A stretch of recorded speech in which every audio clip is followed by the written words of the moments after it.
In our first HE+ session, we were thinking about colour, and we spent time thinking about how our brains and our eyes combine to give us the ability to perceive different colours.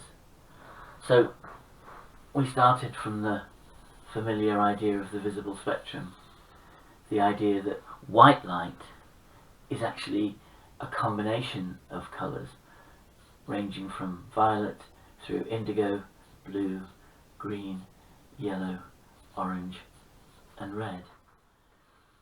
And it's when light of all of those colours arrives simultaneously at our eye that we interpret that as seeing white light. And what that corresponds to is a range of electromagnetic waves of increasing wavelength.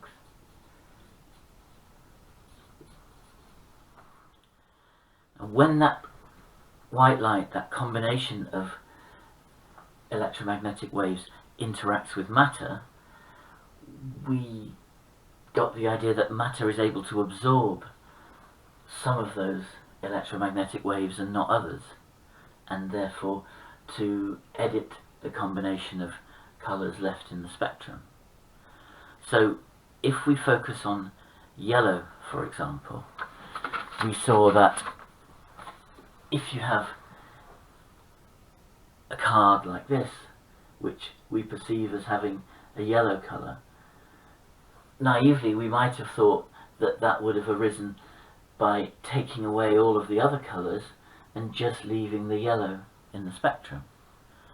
But when we did the experiment, we saw that that wasn't the case at all, and that actually what we perceived as yellow arose simply by taking away this end of the spectrum and leaving all of this, so that the molecules that cause this yellow colour to arise take away the violet and indigo end of the spectrum but leave the rest pretty much untouched. But our eye interprets that as arising from yellow. And we developed a model that enabled us to understand this based on the idea that there are three types of receptor in the eye, and that it's the relative level of stimulation of the three receptors, which have different wavelength sensitivities, which determines what colour we perceive. What we then also did was to look at a different kind of yellow. If we look at a flame like this, we saw that if we introduce a metal compound into that flame, we can cause it to become coloured. So, for example, if we take some sodium compound, this is just sodium chloride, and introduce it into the flame becomes bright yellow. And that's as a result of some of the sodium chloride decomposing into sodium atoms and chlorine atoms in the flame, and it's the sodium atoms which give rise to the yellow colour. And when we looked at the spectrum of that yellow, although to the eye it looks very similar to the yellow on the card, we saw that actually it was very different. When we looked at the spectrum of that yellow flame colour, we saw that actually it was very different from the spectrum we got from a yellow material. And we saw that actually there was no light in any of these ranges, through violet, through indigo, blue, green, or indeed at this end of the spectrum in the orange and red, and there was just this very narrow band of colour. So it really was just pure yellow light arriving at the eye from the flame. And so we saw that remarkably there were these two completely different ways of perceiving essentially the same colour. But what I wanted to do today was to think more about this very narrow range of wavelengths which we see when sodium atoms are introduced into the flame, and to think about what the significance of that very narrow line is in terms of what's going on within those sodium atoms. Now, almost certainly you've already come across the conventional interpretation of that result, which is this, that if we draw an energy diagram,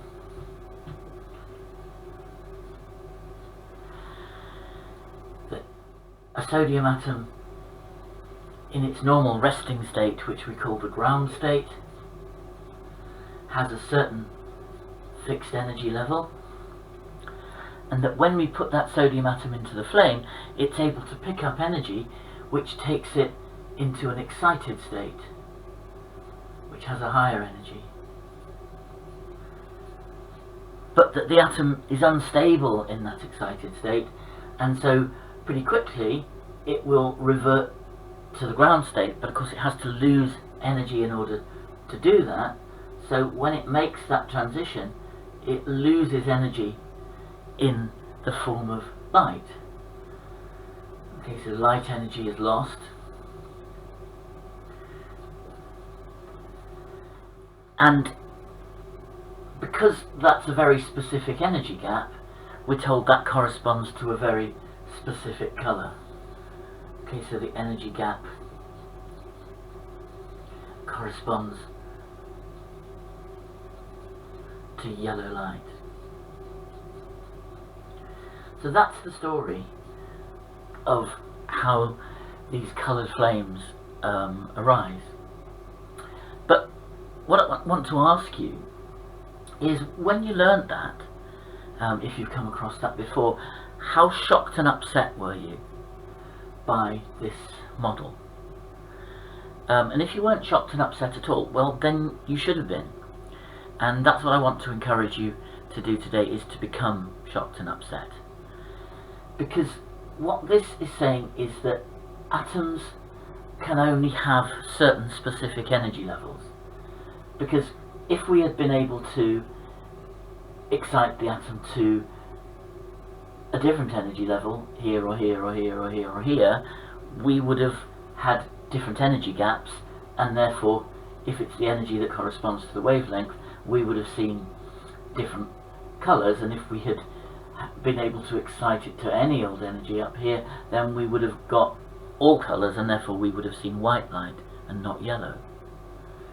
So there is something surprising about this, because if you think about it, what it's saying is, if we, for example, take this slipper which I've got here, what I'm saying is that the equivalent of an atom is saying that I can give it some extra energy by throwing it up in the air by this much, so it can go to an excited state in which it goes up in the air from here to here. But I'm saying that that's the only possibility, that it can have that much energy or that much energy, and for some reason it's forbidden to have this much energy. Okay, it only has certain defined energies that it can go to.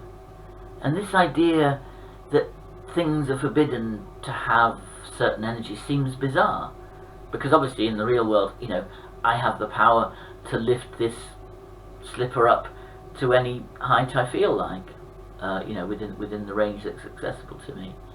And yet we're saying, yeah, but atoms aren't like that. And we shouldn't just accept stuff like that. We should say, well, hang on a minute, why not?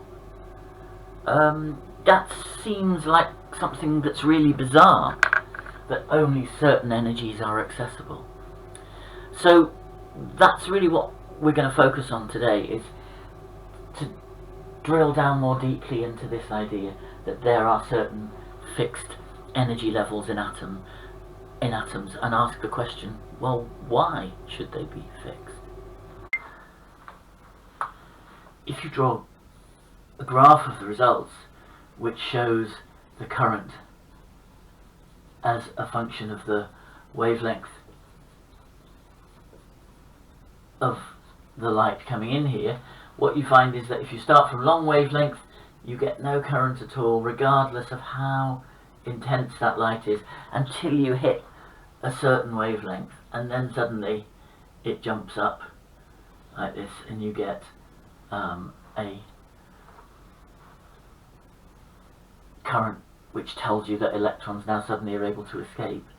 So the question is, how do you explain the fact that there is this cutoff wavelength? And that was explained initially by Albert Einstein in 1905. And what he said was that, well, the reason is that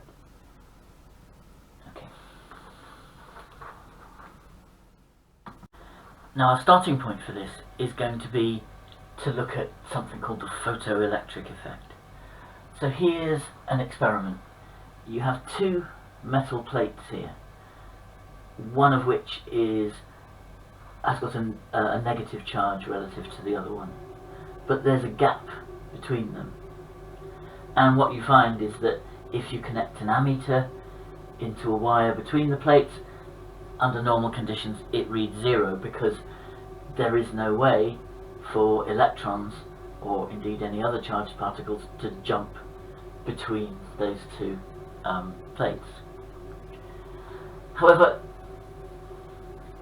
an idea would be to say, well, if we could somehow give electrons in this negatively charged plate a bit more energy, they might be able to escape from the metal in that plate and then fly through space towards this positive plate that they'd be attracted to, and that would then give us a current in the circuit which we would be able to detect.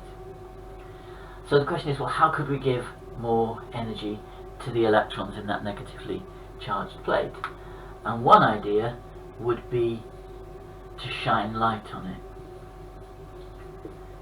Okay, so we shine light specifically on the negatively charged plate, and the idea would be that if the electrons in the metal here are able to pick up energy from that light, they might get enough energy to escape from the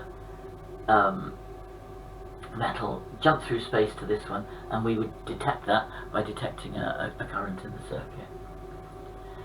If you do that experiment with just normal visible light, you find nothing happens. Okay, so you shine the visible light on the plate and no current flows.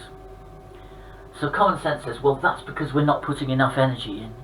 We need to put more energy into the plate to give the electrons more energy so that they're able to overcome the attractive forces which hold them within the metal and allow them to escape and jump across through here. So how do we put more energy in? Well, the obvious answer to that would be make the light brighter. So, you know, instead of having a sort of dim white light coming in here, we turn up the intensity and put in a really bright white light. And what you find is it still makes no difference at all. But if you instead use ultraviolet light, then suddenly you find that it works. So when you shine UV on this plate, energy can be picked up by electrons in the metal, so they jump across and you detect a current in the circuit. If you draw a graph of the results which shows the current as a function of the wavelength of the light coming in here, what you find is that if you start from long wavelength, you get no current at all, regardless of how intense that light is, until you hit a certain wavelength, and then suddenly it jumps up like this and you get a current which tells you that electrons now suddenly are able to escape. So the question is, how do you explain the fact that there is this cutoff wavelength? So the explanation was put forward originally actually by Albert Einstein in 1905, and what he said was that we have to think again about the nature of light. in order to make sense of this experiment. So at that point, light was understood as being a wave moving through space. And the wave was formed as an oscillating electric field or electromagnetic field, so that the idea would be that at this point you might have sort of an electric field like that, and at this point it would be reversed and so on. And so as this wave travelled in this direction, the electric field at a particular point in space would be oscillating between positive and negative. And that wave theory of light was very well established, and it was used to explain all the conventional optical properties like refraction and diffraction and all these kind of things. But Einstein said, yeah, but thinking about light that way, although it works to explain those properties, it doesn't work to explain this. Because what you would think was, well, if we needed to supply more energy to that plate, we could just make the light more intense, which would correspond to having a bigger amplitude of the wave like that. So we would then be delivering more energy to the plate, and if we made that amplitude big enough, we ought to be able to provide enough energy to let those electrons escape. But that, as we said, that doesn't happen. It doesn't matter how intense you make that visible light, electrons can never escape. And Einstein's interpretation of that was to say, well, although sometimes it's convenient to think of light as being in the form of a wave, in other kinds of experiments it's more convenient to think of it in an entirely different way and think of light as being composed of individual particles. So the explanation was put forward originally actually by Albert Einstein in 1905, and what he said was that we have to think again about the nature of light in order to make sense of this experiment. So at that point, light was understood as being a wave moving through space. And the wave was formed as an oscillating electric field or electromagnetic field, so that the idea would be that at this point you might have sort of an electric field like that, and at this point it would be reversed and so on. And so as this wave travelled in this direction, the electric field at a particular point in space would be oscillating between positive and negative. And that wave theory of light was very well established, and it was used to explain all the conventional optical properties like refraction and diffraction and all these kind of things. But Einstein said, yeah, but thinking about light that way, although it works to explain those properties, it doesn't work to explain this. Because what you would think was, well, if we needed to supply more energy to that plate, we could just make the light more intense, which would correspond to having a bigger amplitude of the wave like that. So we would then be delivering more energy to the plate, and if we made that amplitude big enough, we ought to be able to provide enough energy to let those electrons escape. But that, as we said, that doesn't happen. It doesn't matter how intense you make that visible light, electrons can never escape. And Einstein's interpretation of that was to say, well, although sometimes it's convenient to think of light as being in the form of a wave, in other kinds of experiments it's more convenient to think of it in an entirely different way and think of light as being composed of individual particles. Now, the particle picture of light actually itself wasn't new. Newton, going way back, had viewed light in those terms, and he viewed light as being a sort of stream of particles moving through space like this. But that idea had lost favour because it was difficult to explain all of the optical properties of light using the particle model. But Einstein said, well, light is what it is. It probably isn't really just simply a wave, and it isn't really simply a stream of particles. These are just two different ways in which we can think about it, and depending on the situation, sometimes this is a more useful model and sometimes this is a more useful model. So according to the particle model, the idea would be that in your metal you have a bunch of electrons sitting there at the surface, and they would like to escape because there's this positive charge up here that they're attracted towards, but they're held in place by their attraction to the nuclei of the atoms within the metal. And the idea would be that light arrives in the form of a stream of particles, and if one of these particles arrives here, it brings a certain amount of energy with it. And if that energy happens to be enough to allow this electron to escape, then that's what the electron will do, and it will escape from the surface and jump across here. If a particle arrives and it has too little energy, then the electron will move up to a higher energy level, but that's still not enough to overcome its attraction to here, so it won't escape. So the idea of the threshold energy is linked to the idea that individual particles of light, if the light has one specific wavelength, they all have the same energy which is related to that wavelength, and that individual particle energy needs to be sufficient so that one electron can absorb one photon and escape, otherwise you won't get any photoelectric current. That was a hugely revolutionary idea, but it does make perfect sense of this experiment, and eventually people accepted this, and this notion is called wave-particle duality, which means that we just have to accept that the way we think about light sometimes has to be in the form of waves, sometimes has to be in the form of particles, because light is just what light is, and we have to model it using things we can get our heads around, and sometimes that's the best model, sometimes that's the best model.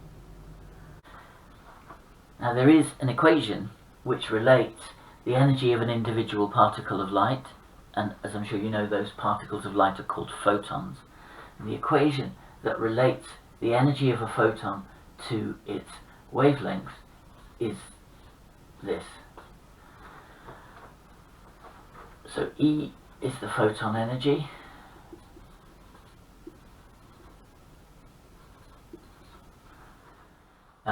H is a constant. It's just a fixed number called Planck's constant, and it's called Planck's constant because actually this equation was originally derived not by Einstein but by Planck, based on an earlier experiment that he was trying to make sense of, but it was Einstein who really understood the sort of significance of it.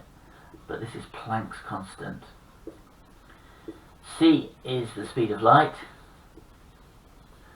which in a vacuum, as you know, is a constant fixed value, and lambda is the wavelength.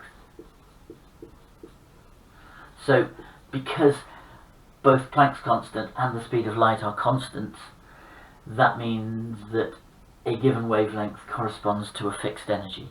That's the real important significance of that equation.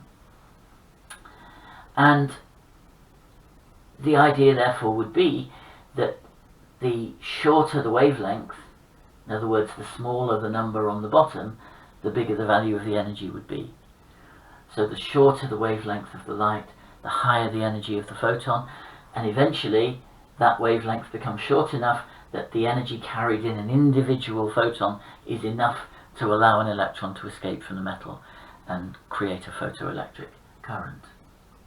Now coming back to our atom in a flame, this idea puts our interpretation of this on a slightly firmer footing, because remember the idea was that the atom exists in its ground state, normally, but when we put it in a flame, it can pick up extra energy, which takes it to this very specific excited state, and that when it jumps back down to the ground state, because the excited state isn't stable, so when it does this,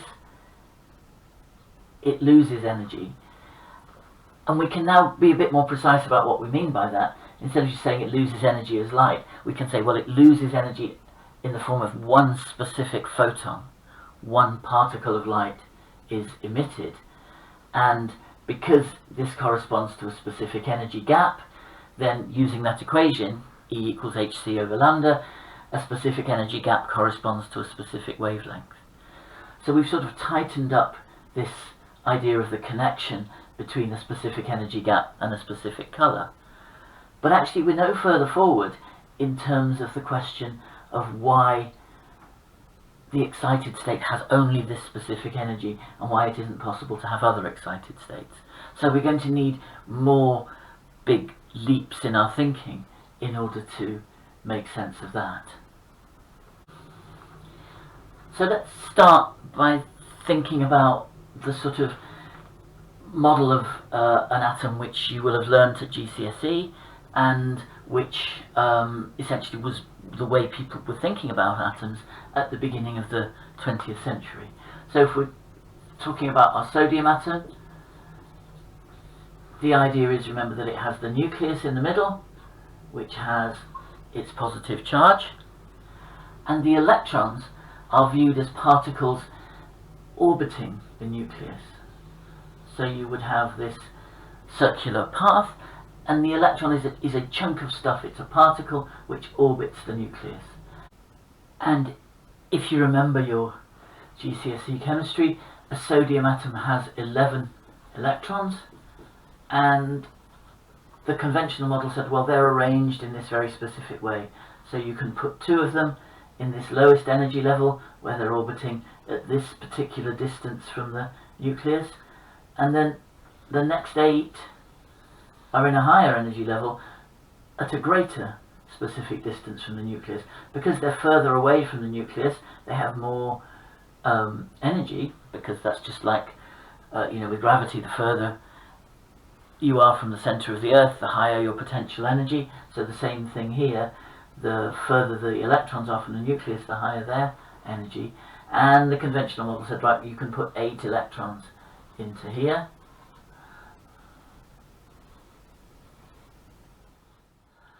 and that leaves one more, so that would be in another energy level out here somewhere, and that would be the arrangement of our 11 electrons. And the idea for this experiment would be that there is another energy level out here, and that in the heat of the flame, this electron is able to jump up and leave this energy level and arrive here. So that's our excited state, and that it's when it does that and jumps back down that it emits its photon of yellow light. So that's the conventional picture, but it doesn't get us any further forward with our fundamental problem, which is, why can you only have these specific energy levels? In other words, why can an electron only orbit at either that distance from the nucleus, or that distance, or this distance, or this distance? What's wrong with being there, or there, or there? Why are those distances for orbits forbidden? And it doesn't seem to make any sense. And it proved very difficult to, well, impossible essentially, to get anywhere with this model in terms of explaining why atoms were the way they were. And it required a French prince, no less, called Louis de Broglie,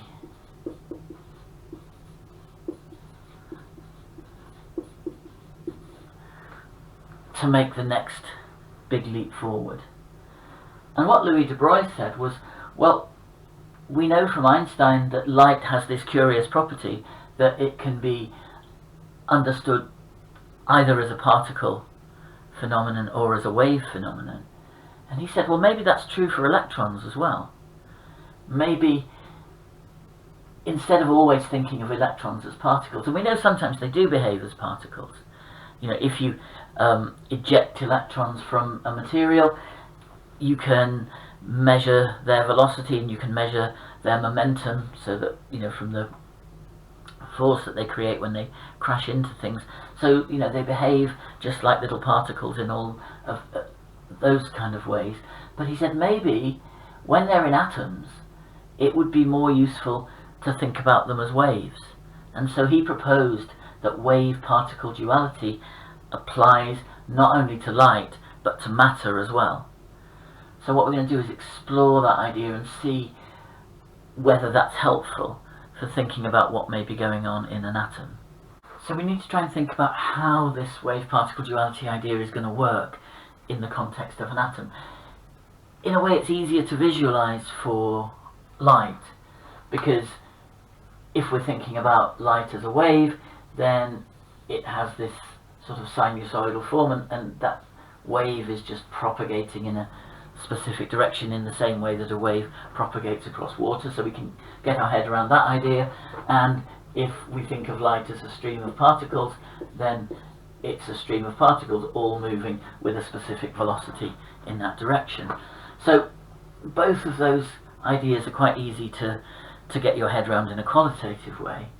But how's that going to apply to an atom? So we've said, well, you know, from the particle point of view, the simple model would say you have your nucleus here and then the electron orbits around it. But as we've said, that doesn't help us explain the specific energy levels in atoms, and in fact there's a lot of other things it doesn't explain either. So that's not a very good model for atoms. So what about this wave model? How can we apply a wave model to an atom? Because it's very different. This electron obviously is in a localized region of space.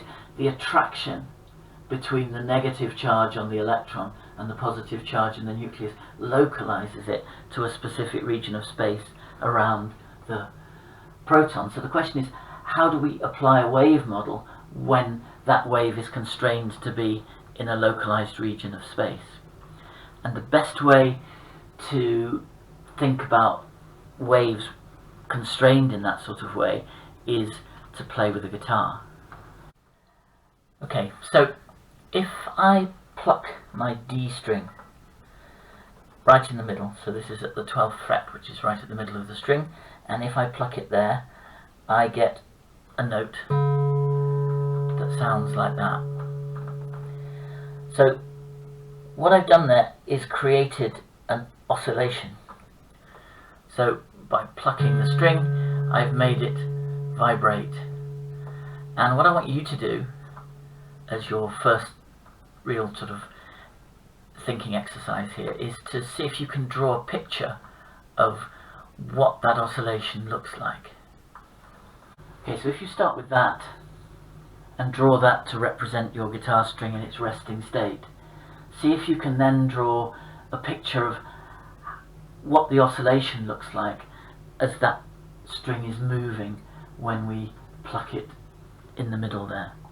Okay, so just pause the video for the moment and see if you can draw that and come up with a drawing of that oscillation which gives rise to the open string notes.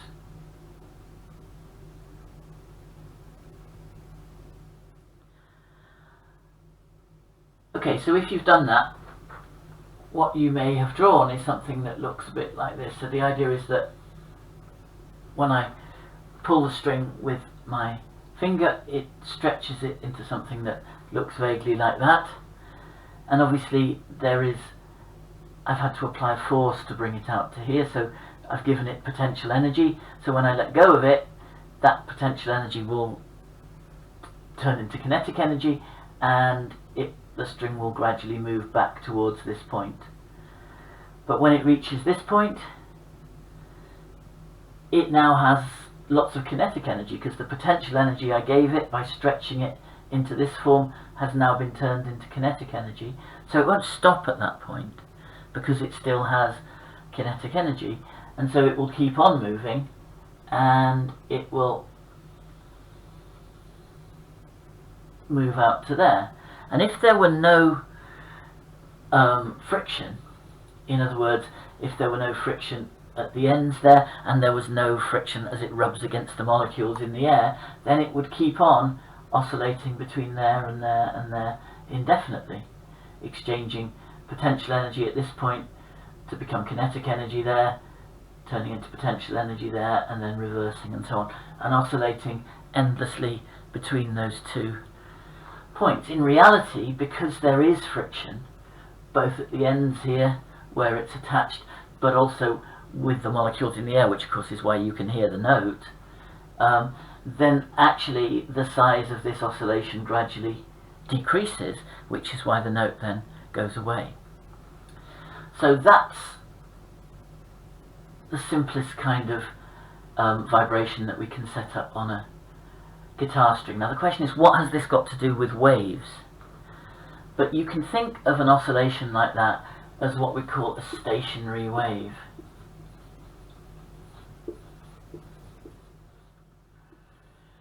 So it's a wave in the sense that you have something oscillating. In light we have an oscillating electromagnetic field, here we have an oscillating string, but the difference from the light wave is that while the light wave propagates through space and moves in a particular direction, this wave isn't going anywhere. It is just oscillating, but in a fixed point in space. And the reason we're thinking about this, of course, is that that then may be a very simple way to think about what an electron wave, if such a thing exists, might behave like in an atom. So stationary waves are a very important idea in terms of extending the wave-particle duality idea to atoms.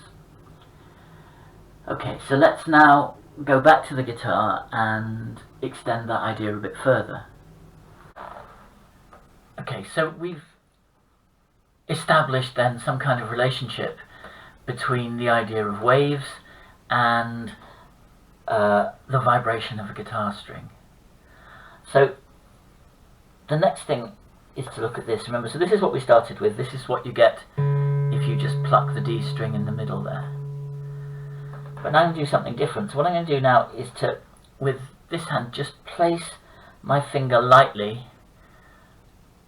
on the D string right in the middle there, and then pluck it down here. And you can see I get a note. So if you compare the two, this is plucking it in the middle, and then this is now plucking it down here with my finger on the 12th fret.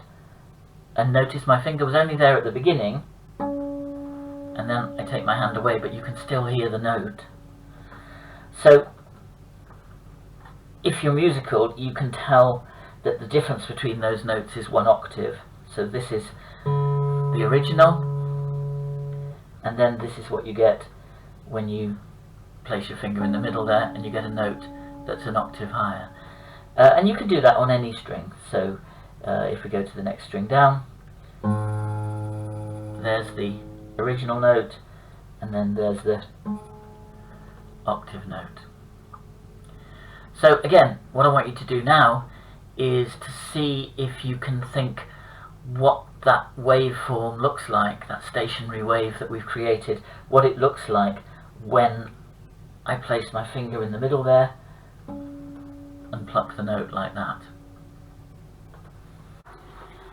Okay, so here was our original stationary wave, which we set up by plucking it in the middle, and what we're saying now is if I put my finger right there in the middle of the string, what is the stationary wave going to have to look like now in order to work on there? So again, pause the video here, see if you can draw the picture and figure out what that harmonic oscillation looks like.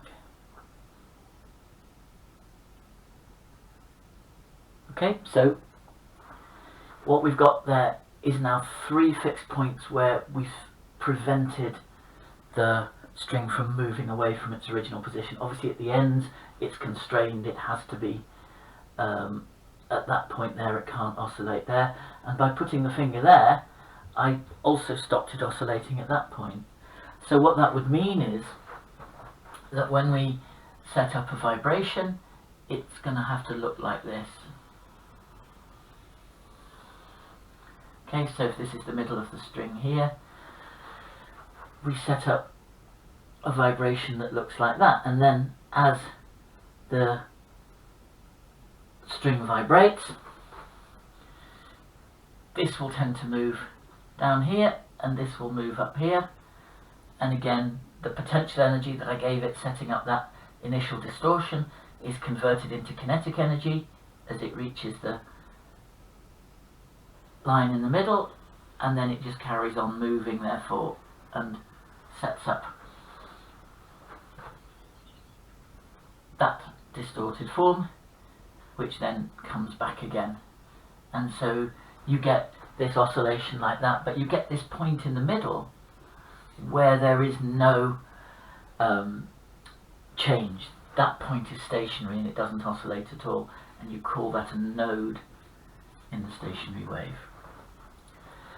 So we can set up different waveforms on the string by doing this, and you can see that they have different wavelengths.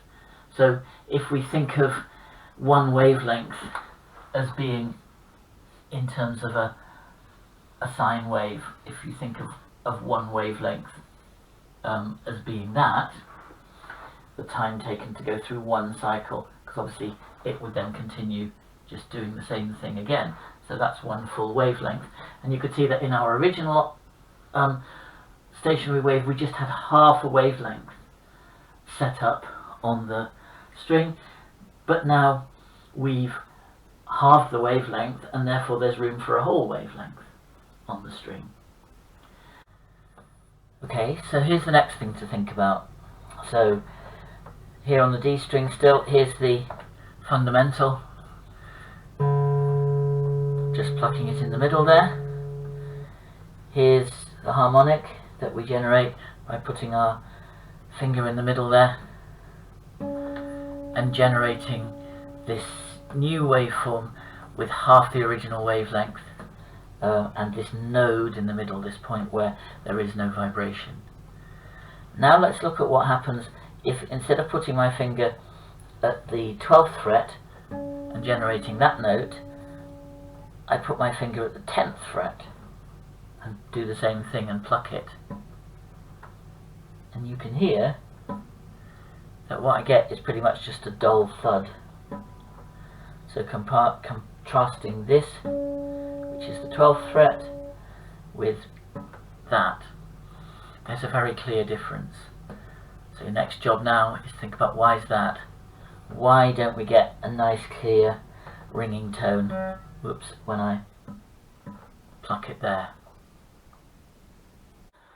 Okay, so here's the point, that what we've now got to do is to see if we can draw a stationary wave that we could set up if instead of forcing the string to have a node at that point, we moved it away from the center of the string and put it, say, here.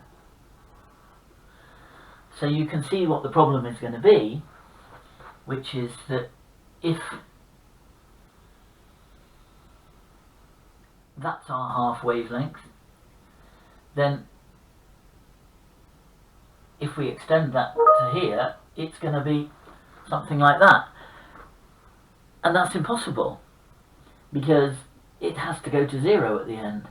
So it is actually impossible to set up a stationary wave where that is half a wavelength, because it just doesn't fit on the string. So now we arrive at something really important, this idea that only certain wavelengths are possible.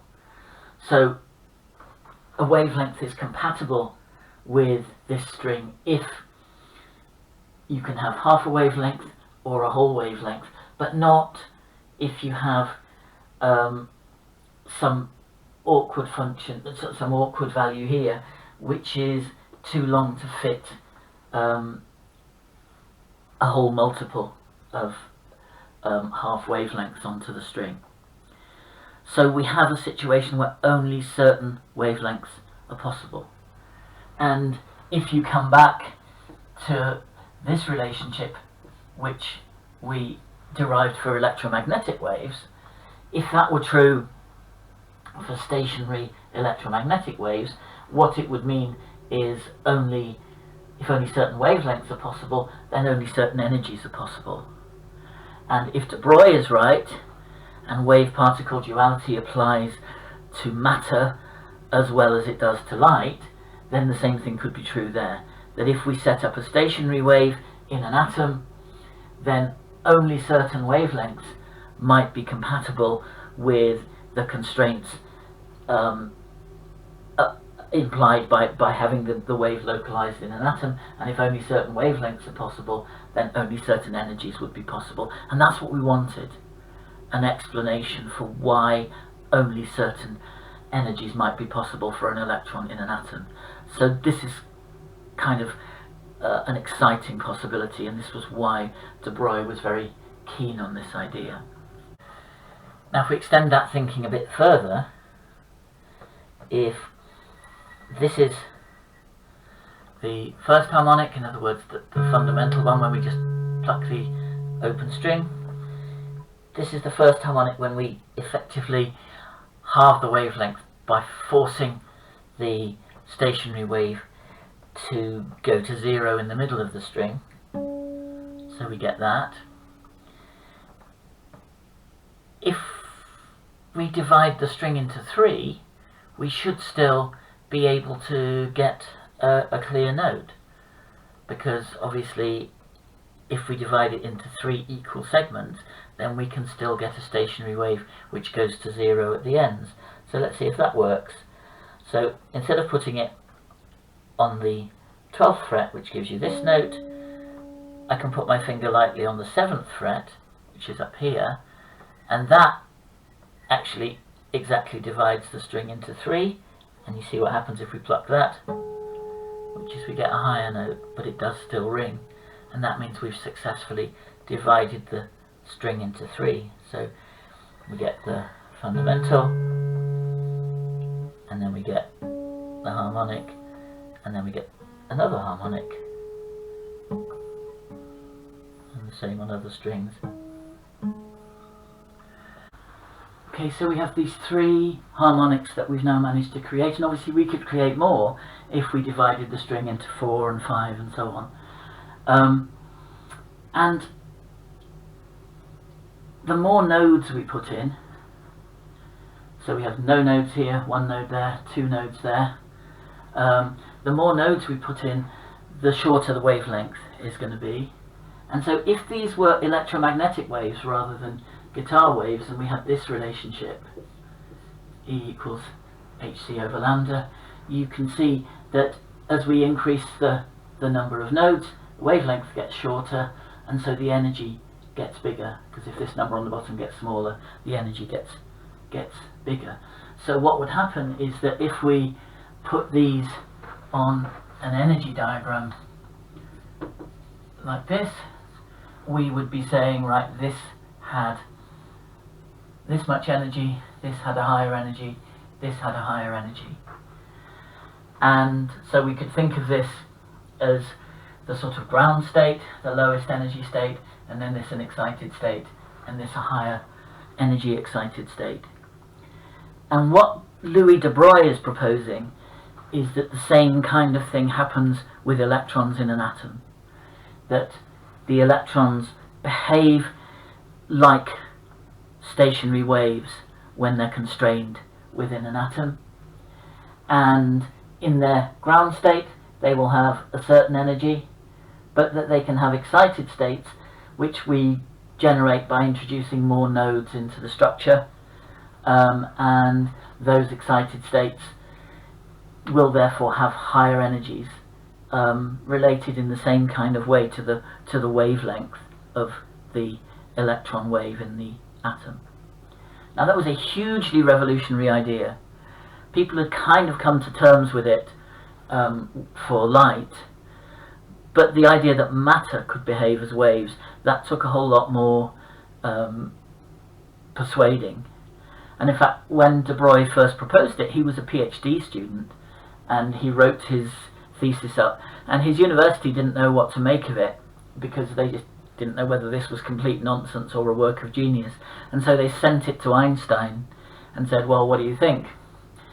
And Einstein famously replied that he thought this work shed a first feeble light on one of the great problems of physics, which is really confirmation of Einstein's genius, that he managed to praise someone's work with the aid of the word feeble. But basically he was saying, yeah, I think he's onto something here. And that led to the idea that electrons in atoms in some sense behave like waves, but atoms are not strings. So although this is an analogy to what happens in atoms, it's obviously not exactly the same. So what we need to do next then is to say, well, what really are these electron waves in atoms like, and can we relate that to properties of atoms that we know about? Okay, so we need to think a bit more about what we mean by an electron in an atom being a wave.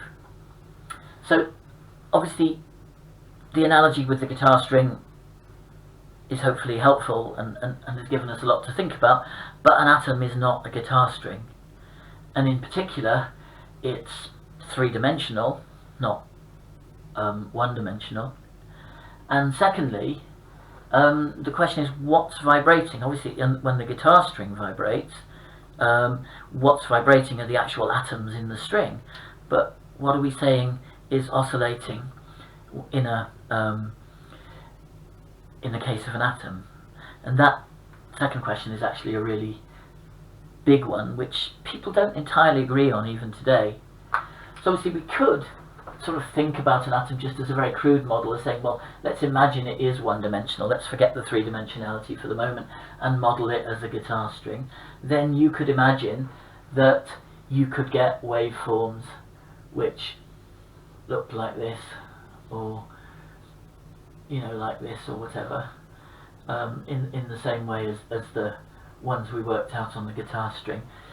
But what does this amplitude here mean? What does it mean that at that position along the string you get big displacement and at this point you get none? And as I say, people disagree about that, but the answer that most people accept is that the maximum displacement, which is that distance basically from the sort of rest line to the peak of the wave function, at any point in space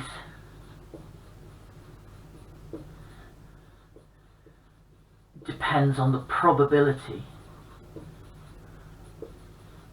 or not really depends on, but determines, I suppose is a better way of putting it, it's getting the cart before the horse otherwise. So it determines the probability that an electron will be found at that position.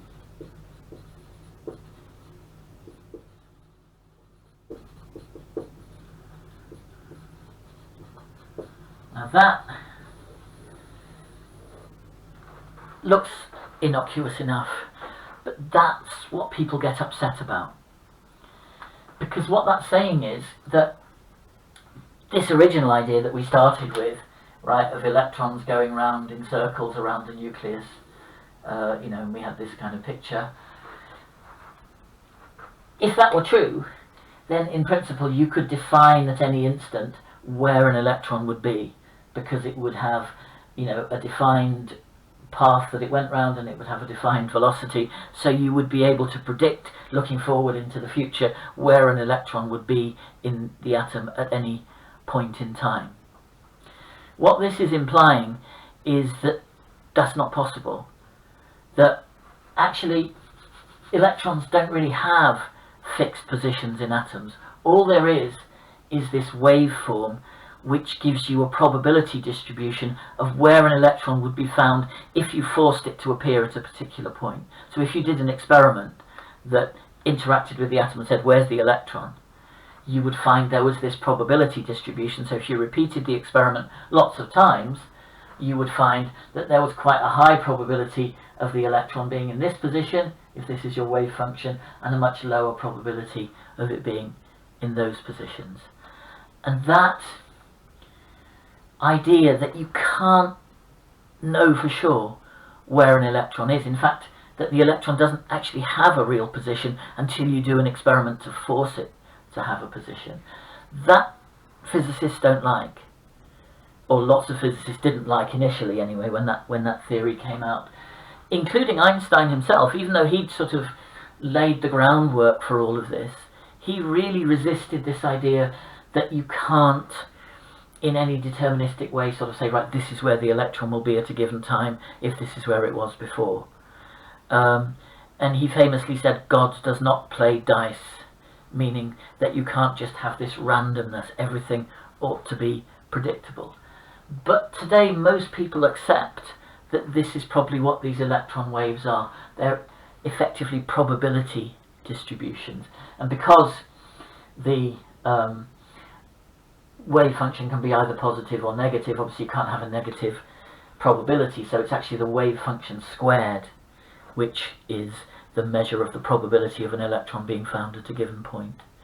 And that's what we have to think of these electron wave functions as being, as probability maps of where an electron would be found if you did an experiment to pin it down to a specific location.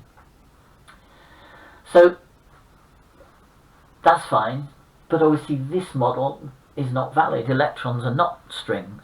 They are atoms are not strings. You know, they're sort of three-dimensional objects. So what you need is to find an equation to work out what the form of these three-dimensional probability waves are. So what you end up with is a wave function which is usually abbreviated as that Greek letter, which is called psi, and that will be a function of x, y, and z if you do it in classical Cartesian coordinates. And so it will be a three-dimensional function, and its value at any point in space is a measure of the probability that the electron will be at that point. So the equation that you have to solve in order to find psi is called the Schrödinger equation.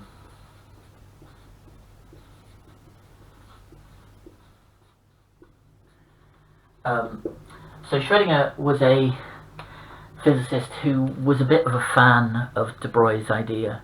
He liked this idea of wave-particle duality in atoms, and so he gave a talk about it to his physics department, and his head of department was definitely not a fan, and he said, yeah, this sounds like childish nonsense, was the phrase he used. And he said to Schrödinger that he would only give him the time of day if he could write a proper equation to define what these electron waves should look like, because de Broglie didn't do that. It was all a kind of conceptual thing, and Schrödinger did that. And Schrödinger was an interesting person who, in the modern world, we would say was not a gentleman, because his response to his head of department's challenge was that he said, right, this is an ideal opportunity for me to go away for a holiday with my mistress and leave my wife at home. So he went off to the Swiss Alps with his mistress and went there for 3 weeks to basically write down an equation to define the wave function. He also, because he obviously valued the company of his mistress but didn't really like to hear her talking very much, so he took a couple of pearls with him which he would stick into his ears so that he could shut out the sound of her talking, so that he could then focus on solving his equation. So we probably wouldn't classify him as a particularly nice person, but he was a genius, and he was able, in the course of just that short period of time, to write down an equation which had to be solved in order to find this wave function, and he found a way to solve it and was able to calculate what these probability waves would look like in the case of a hydrogen atom, which was a remarkable achievement. And he came up with these three-dimensional wave functions, and we call them orbitals, which is a very unfortunate term because it looks like orbits and it kind of harks back to the idea of electrons going round in circles, but it's actually what's replaced that it's saying electrons don't go round in circles. They don't have a fixed pattern of movement at all. All you can do is talk about this probability of them being at a particular point in space. But an orbital is this wave function, which in effect is a probability map of where the electron will be found. So if you are doing A-level chemistry, you will have come across orbitals. If you aren't doing it, you probably haven't. And it doesn't matter for what we're going to go on and do, but it's just interesting, if you have done A-level chemistry, to compare what you learn at A-level with this truth about what orbitals really are. Because in A-level chemistry we define orbitals as regions of space where there's a high probability that an electron will be found. And you can see in terms of the physical interpretation that fits with this interpretation of the wave function, that where the wave function has its high amplitude, that's where there's a highest probability of the electron being. So an orbital is, in a sense, what we define it as A-level, a region of space. But it's not something that's been determined by experiment. It's not something where people have gone in with some kind of probe and measured where the electron is likely to be, because that's a really hard thing to do. Until really recently, that's been an impossible thing to do. What an orbital is in its origins is a mathematical function, which is arrived at by solving the Schrödinger equation. And what you find is that there's not just one, but a whole range of solutions. And those solutions correspond to the possible energy levels in an atom. So, just to sort of draw this to a conclusion, if you, again, have learned chemistry, you'll have learnt that there are things called s orbitals, which are spherical regions of space. So we tend to draw them like that, but they're actually three-dimensional spherical regions of space. And there are also p orbitals, which look like this. So the nucleus would be in the middle there, and they're characterized by having two regions of space where the electron is likely to be found. And the various possible orbitals, in other words, the various possible energy levels that the electrons can have in atoms, involve the electron either being in an s orbital or a p orbital, or there are other ones with more nodes in them called d and f orbitals. And it's in one of those kind of orbitals that the electron will in effect reside, and its wave function will be defined by that orbital. But what I wanted to draw your attention to is that the similarity of those orbital shapes with what we were drawing earlier on from the guitar string, right, that we drew the fundamental stationary wave that you can set up on a guitar string like that, which looks kind of like an s orbital, except that this is a three-dimensional thing, this is a one-dimensional thing, and the p orbital looks like this. Okay, so there's that real similarity to the harmonic, and that's not a coincidence. Okay, so the reason that these orbitals have these funny shapes is because they are harmonics of one another, and they're spherical harmonics, not linear harmonics, because this is a spherical wave function, but the similarities between the two are real.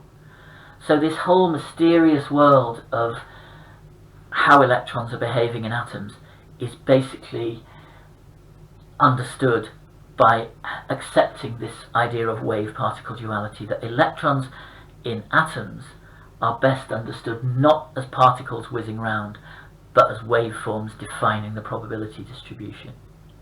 So next time we will use that idea a bit more and explore some ideas like how do atoms bond together to form molecules, and explore some other things too on the molecular scale. But that's where we'll stop for this session.